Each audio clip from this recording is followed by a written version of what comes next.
كنت اللي هو عضو مجلس الشعب، هو عضو مجلس الشعب في سنه 2005 عشان نزل في مظاهره القانون الملكي والمستقل. انا بما انك حضرتك راجل شقيان وتعبان، حابب توصل للرئيس القادم سواء كان حمدين صباح او غيره رساله؟ صلى على النبي عليه الصلاه والسلام. احنا ناس تعبانين، احنا مش كنا نتعب كده مش هنلاقي الجنيه. بالظبط. ماشي. احنا اي حد بيجي هنا يخش في الانتخابات بننتخبه. تمام. لكن لازم تنتخب الشيوخ يجوا هنا انتخبناهم على راسنا. تمام. ماشي. يعني الشيوخ اللي هم الشيوخ انتخبناك على راسنا. تمام. من فوق ونجحوا. طب تحب رئيس الجمهوريه القادم يراعيك ويراعي ظروفك ولا؟ يا عم احنا عايزين ناكل لقمه عيش. طيب انا هقول لك ازاي بقى تاكل لقمه عيش في اول 100 يوم لو حمدين صباحي بقى رئيس جمهوريه. الراجل ده جاي عامل برنامج محدد. طبعا الثوره لما قامت انت ما خدتش جنيه وغيرك ما خدش جنيه وانا ما خدتش جنيه. حد كسب حاجه من الثوره دي لحد دلوقتي؟ حضرتك حابه تقولي ايه للاستاذ حمدين؟ ربنا يراعينا، يراعيه كده في الغلابه وفي الناس اللي هم يعني البسطاء دول، وربنا يوفق به ويصلح حاله. بتقولوا حس بينا ويحس بينا ويحس بالفقراء ويحس بالناس الغلابه والمساكين. الناس غلابه كتير والناس مش لاقيه يعني كتير مش قادره كل. فربنا يوفقه ويراعي الناس الغلابه اهم حاجه. يعني ان شاء الله تطلع تنتخبيه؟ بامر الله من عينيا له. احنا عاوزين بحنباي كلها تطلع تنتخبه ان شاء الله. يا رب ويصلح حاله ويوفق به ويراعينا كده ويراعي الغلابه. اولادي قاعدين لا شغل ولا مش غلا والله. والله عندي 4 لا شغل ولا مش. نأمل رئيس مصر القادم باذن الله ما يكونش فيه حد من اللي ما بيشتغلش. عندي 4 لا شغل ولا مش غلا. ارزاقيه على باب الله. نقعد يوم مشتغل يوم يقعدوا 10 يعني كده. فربنا يوفق به ان شاء الله رب العالمين. ربنا يسعد ويوفق به ان شاء الله. نشكر حضرتك. الحمد شكرا. لله. ربنا يصلح حالنا وحالك يا الله يخليك. ربنا يوفقه يا رب العالمين. ويقول لك هنعمل صدق الراجل ازاي؟ هو الراجل ما ينفعش يجي واحد عايش في التكييفات ويقول انا حاسب الفقراء. هنشوف في ايه؟ بالظبط. يبقى اذا الراجل ده جاي يوعد ويوشي خلال ال 100 يوم. لو ما وفاش مش هيستنى ان الشعب يقول له امشي، هو هيمشي بنفسه. بس يكفينا ان هو قدم عربون ولاء للشعب. السلام عليكم. انتوا تعرفوا الاستاذ حمدين؟ ايوه يا سيدي. تعرفوه كويس؟ طب ان شاء الله مأيدينه؟ باذن الله رب العالمين. طب انتوا حابين توصلوا له رساله؟ ها؟ ربنا معاه. ربنا يوفق. ربنا معاه يوفق وزائد كمان يشوف الناس العطاله الموجوده في البلد. تمام. والنعم والشغل شغاله في البلد. تمام. والاسعار عشان الكلاب اللي هناك اللي بيسموه في العاشر رايح يفرغ العربيه في الصحراء وفاجئ ان الناس دفعت لنا هاجر. يعني عايزين يخربوا بيت. لا حول ولا قوه يا سيدي. لا ربنا يولي من الناس. عشنا في الله. ربنا ما يولي. اخراج اللي يدللوه هو كويس. انا بطلع.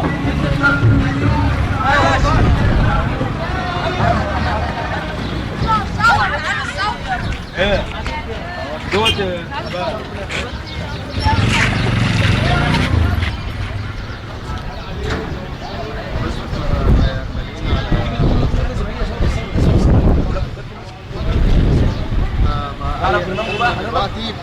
دلوقتي الاصلح في البلد اي وقت يعني. عاوز حاجه احنا اهم حاجه لازم المساواه. ماشي. المساواه دي اهم حاجه. والنقطه الثانيه يبقى القانون موحد بالايه بالنسبه للموظفين. المكافاه تبقى موحده. ده هو دلوقتي يا حاج قال ايه؟ 1200 جنيه حد ادنى حد اقصى تنظيم ضعف يعني 30000 ومرتب رئيس الجمهوريه 18 ماشي. بيتكلموا فعلا هم بالنسبه كويس وربنا يوفقه يا سيدي. وتاريخه برضه يا حاج اعتقد 17 مره. ايوه. منهم مره اهو هو عضو مجلس الشعب. من اول مره عضو مجلس الشعب. لا هو محترم يا سيدي.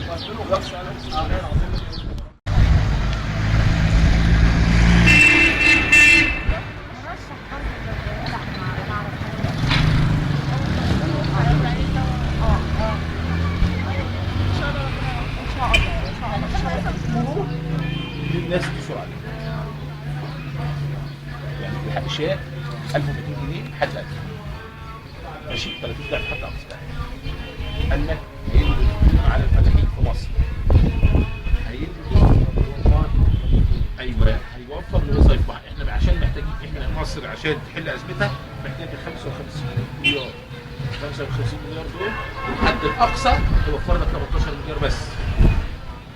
في ناس في مصر بتاخد 2 مليون 3 مليون في الشهر. الناس مش لاقيه فهو هيقرب الايد يصلي.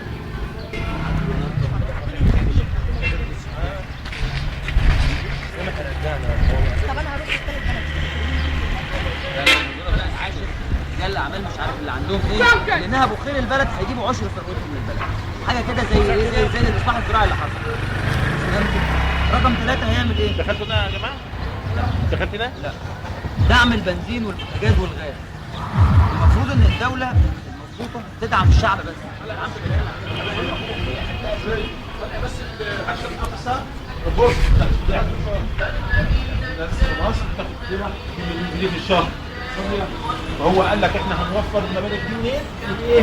من المرتبات المرتفعه. قال لك هنعمل كل هيئات الطاقه. قال لك البوتاجاز البنزين والسولار هيدعم هيتوفر. قال لك هنشتري كل الديون على الفلاحين اللي هو سوبر ملاك. لا هو كويس وعامل قال لك عامل ده كويس. 100 يوم كده عن يوم.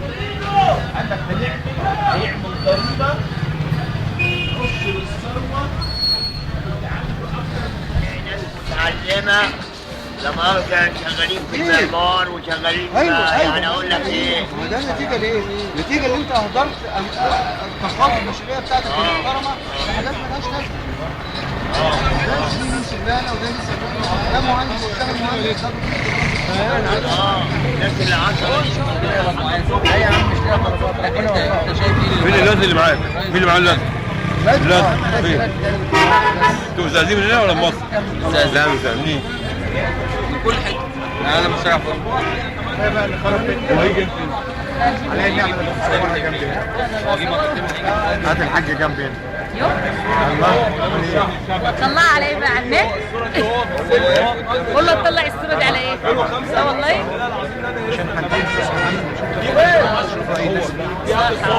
كويس. السلام عليكم. حضرتك حابه توصلي له رساله؟ حضرتك حابه توصلي له رساله؟ حضرتك حابه توصلي له رساله؟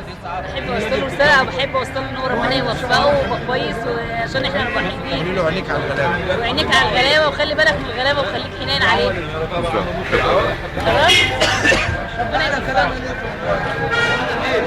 كل ما أرجو قانون الإصلاح الزراعي الذي تمت تسويته عام 97 يجب ألا يثار مرة أخرى، لأن الملاك استلموا أراضيهم ووضعوا اليد عليها، فهذا الموضوع يجب ألا يثار مرة أخرى في الحملة الرئاسية. طب انت رايك في الاستاذ حمدين؟ لا معروف يعني أنا راجل بسيط. انا عايزك تقول.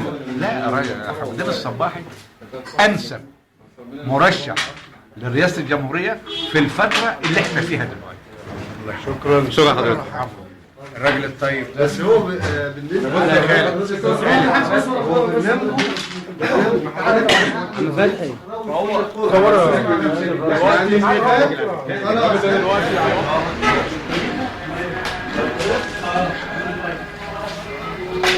ونتمنى ان ربنا يوفقنا كلنا ونحن هو راجل باشا.